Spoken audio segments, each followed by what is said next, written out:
आज मैंने बनाए थे दाल चावल मैंने उबाल लिए थे और मैंने बनाई थी मसूर की दाल मूंग की दाल मिक्स करके और बहुत ही यम्मी बनी थी। और ऐसा हो नहीं सकता कि मैं दाल चावल बनाऊं और इसके साथ जो है भरी हुई मिर्चें ना बनाऊं मसाले वाली, ऐसा हो नहीं सकता।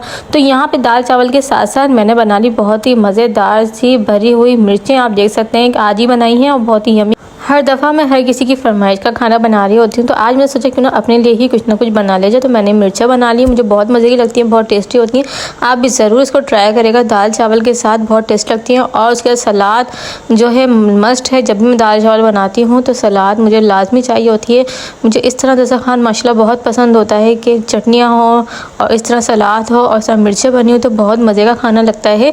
आपको भी इस तरह खाना पसंद है तो मुझे कमेंट में ज़रूर बताएगा। तो भाई खाओ पियो मज़े करो ऐश करो और जी लो अपनी ज़िंदगी, और जो दिल करता है बनाओ खाओ। और मेरे चैनल को सब्सक्राइब करना बिल्कुल भी मत भूलना, बेल आइकन के बटन को प्रेस किया आने वाली